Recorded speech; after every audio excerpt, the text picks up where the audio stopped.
Panawagan mga kababayan ng ating Pangulong Bongbong ngayong undas, surmount adversities anya. Yan po ang mensahe ng ating Pangulong Bongbong. Puging-pugi anya Mr. Maravillas, yung ating Pangulo. Kahit niya pinakitaan ng mga multo. Pinakitaan daw siya mga kababayan. Si Inday anya, Mr. Maravillas, ano yung mensahe? Dalangin po ni Inday ang protection daw laban sa unity threats. May bantaan niya sa unity ng ating bansa. Yung banta po sa unity ng ating bansa, galing sa tatay niya. Yung tatay niya yung umatake mga kababayan matapos siya na magsumbong nang tanggalan siya ng confidential funds ng Congress. At yung pag nagsimula po ng threat sa unity, yung barkada niya na si The Little Girl. Di ba? Nag-ambisyon kasi mga kababayan si The Little Girl. Gustong ikodita si Martin Romualdez na pinaringgan niya na huwag kanyang tambaluslos. Pagkatapos, siya ngayon yung nananalangin mga kababayan para sa protection daw sa unity, sa threat sa unity mga kababayan dito sa ating bansa. Ipanalangin niya si tatay niyang Maudigs. Ganon.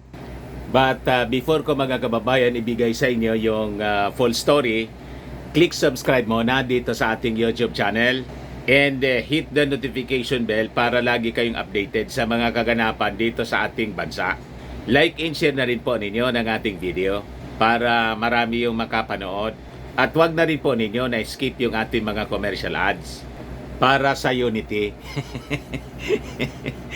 Sa pagkakaisa ng ating bansa, ayos. At siyempre para tuloy-tuloy ang pag-unlad ng bagong Pilipinas. Dito muna tayo sa mensahe ng ating Pangulong Bongbong Marcos. So the President is wishing for a meaningful observance ng undas mga kababayan, All Souls Day and All Saints Day. At ini-encourage niya yung ating mga kababayan to reflect on everyone's purpose and to remember the courage that the saints and their dearly departed yung mga loved ones have shown for the people to be empowered in facing present challenges. Yon ang sabi ng ating Pangulong BBM. So sabi ng ating Pangulong Bongbong na as we celebrate All Souls Day on All Saints Day, let us reflect anya on our purpose and our unceasing need for God's guidance.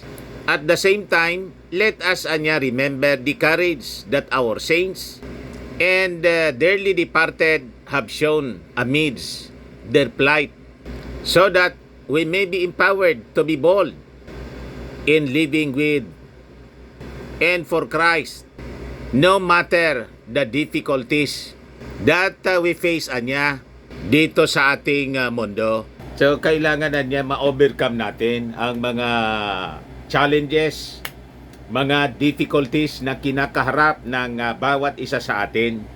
At saka anya, let the examples of faith demonstrated by our forebears bind us all in appreciating the joy of leading a virtuous life dito sa ating mundo, and as well as in recognizing the promise of eternal life through our Lord Jesus Christ, anya, sabi ng ating Pangulo.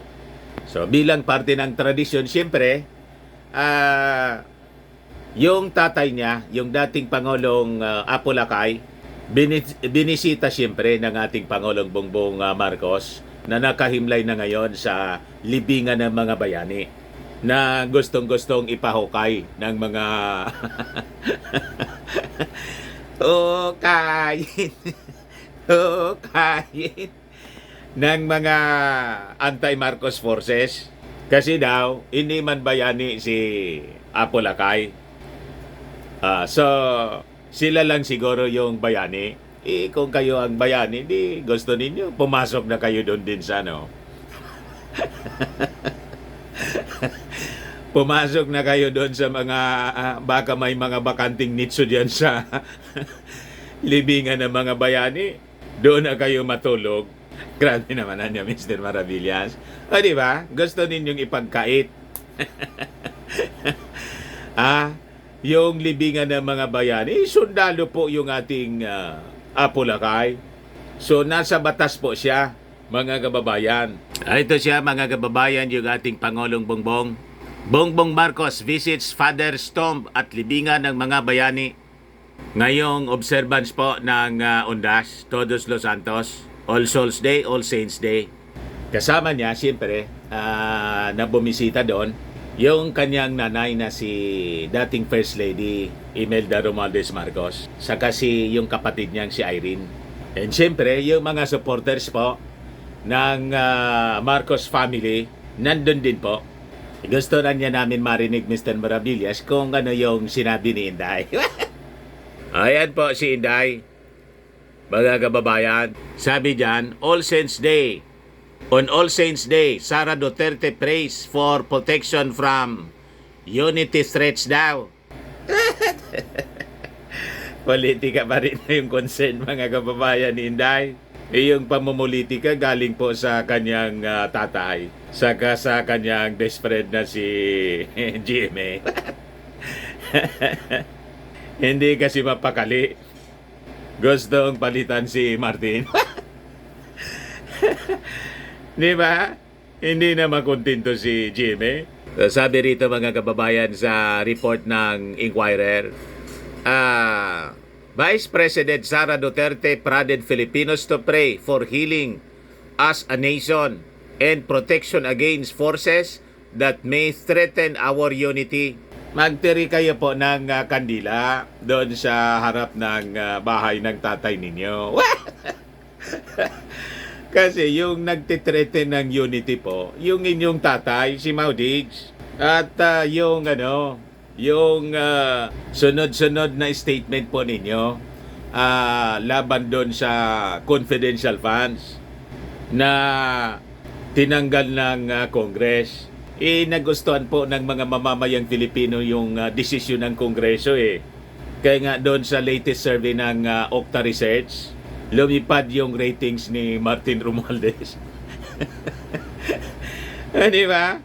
6 points, mga kababayan, from 55 to 61. Si Inday lumagapak po ng 12 points. Bagsak.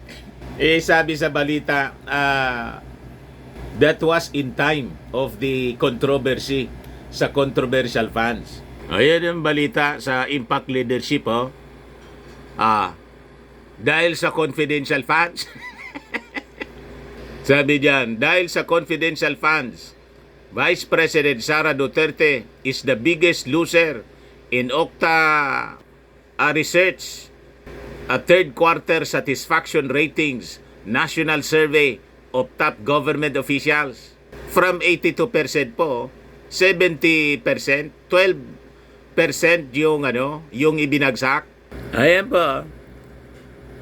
Si Martin tumalo ng 6%, galing sa 55% in July 2023, naging 61%. Di ba? Malinaw na nagustuhan yung desisyon, mga kababayan, ng Congress na tanggalan ng confidential fund si Inday at ibigay sa mga security agencies po. Ikaw ba naman, Mr. Maravillas, 125 million nilunok in 11 days. Kaya nga po, at dahil doon po, umatake si Mau Diggs, yung tatay niya, siniraan yung Congress. Hindi tumalab, mga kababayan. Wala nang maniwala. paso na, mga kababayan, yung influensya ng dating Pangulong Maudix. Hindi na po pinaniwalaan ng mga tao. O sabi ni Inday, Duterte also said Filipinos should pause to honor the saint who reminded the world of God's compassion. Ask God anya for the continued blessing of strength and healing as a nation. Let us pray for protection against calamities, disasters, wars, and forces that may threaten our unity and cause human suffering or death. Sabi mga kababayan ni Inday. Tapos may mababasa ka dyan, know who your true friends are, VP Sara Duterte. Siya yung dapat po na manalangin for healing sa kanyang sarili at sa kanyang pamilya na hindi makamove on po dahil sa pagkawala ng confidential funds. But anyway, mga kababayan, yan man lang po. Baka lang gusto ninyo po itong itry. Firmax Firming and Lifting Cream. Tinapahid po sa mga pulses in affected area. Mainam po sa paninigas ng mga kaso-kasuan. Ito naman po, Automax Revitalizing Serum. Sa mukha naman po yung application. Anti-aging po siya. You will look 10 years younger than your age. Sa mga cancer patients naman po, baka lang gusto ninyong itry itong Nengxia Red Mix Fruit Drink. Hindi man po siya gamot, food supplement siya. Kaya lang, gawa siya mga kababayan sa goji berry. Yung goji berry may anti-cancer properties. Yung mga inquiries ninyo, dumiretso na lang po kayo sa aming messenger para masagot namin agad.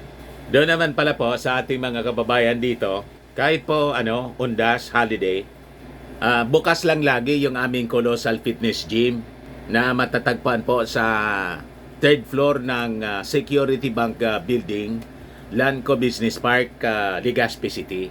Pwede ninyong i-search lagi yung aming page, Colossal Fitness Gym. Lagi lang siya mga kababayan na matao.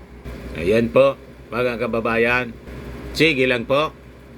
Ayan po siya mga kababayan. Occupied namin po yung buong 3rd floor saka yung roof deck.